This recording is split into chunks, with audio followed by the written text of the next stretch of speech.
you. So now we would like to hear from you, Dilraju Garu. Sir, please.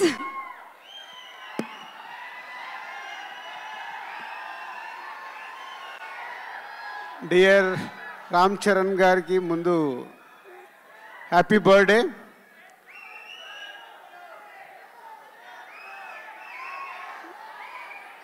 ఏది release date కావాలా? సరే, మీ ఓపికలకు చాలా పరీక్ష పెడుతున్నాము.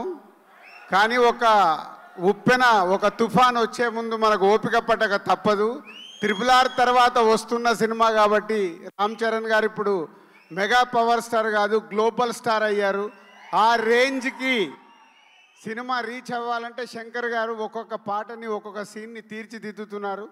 ఇంకొక 4 నెలలు ఓపిక పడితే మీ ముందుకి గేమ్ చేంజర్ 4 to 5 monthsలో రిలీజ్కి వచ్చేసింది. ఇంకో 2 monthsలో షూటింగ్ కంప్లీట్ అవుతుంది. అండ్ ఈరోజే జరగండి జరగండి అనే సాంగ్ రిలీజ్ అయింది. ఈరోజు మీరు సాంగ్లో చూసింది జస్ట్ 2%. 98% దాచిపెట్టుకున్నారు శంకర్ గారు. అది రేపు రిలీజ్ రోజు థియేటర్లో చూసినప్పుడు ఆ సాంగ్ వర్త్ ఏంటనేది మీకు అర్థమవుద్ది. ఈ ఒక్క సాంగే కాదు, ఇలా ఒక 5 పాటల్ని శంకర్ గారు ఆయన స్టైల్లో డిజైన్ చేసి పెట్టాడు.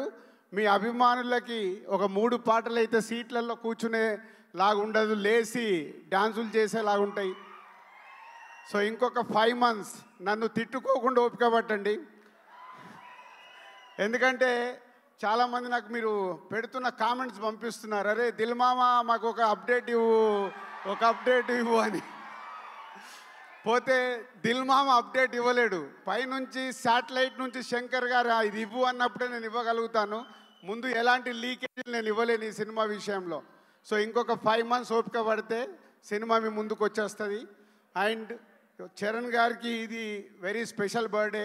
క్లింకారా లైఫ్లోకి వచ్చింది. So Charan, keep it up. మార్నింగే ఈరోజు తిరుమల దర్శనం చేసుకొని హైదరాబాద్ రీచ్ అయ్యారు. సాంగ్ కూడా రిలీజ్ అయింది. సాంగ్ మాసులో ఎంత వెళ్ళాలో వెళ్ళింది. మీరు ఇంకొక 3 రోజుల తర్వాత ఈ సాంగ్ గురించి ప్రతి అభిమాని మాట్లాడుకుంటాడు. ఎందుకంటే ఆల్రెడీ లీకేజ్ అయిన సాంగ్ కాబట్టి మీకు ఈరోజు కొంచెం ఎనర్జీ లెవెల్స్ తక్కువ ఉన్నాయి.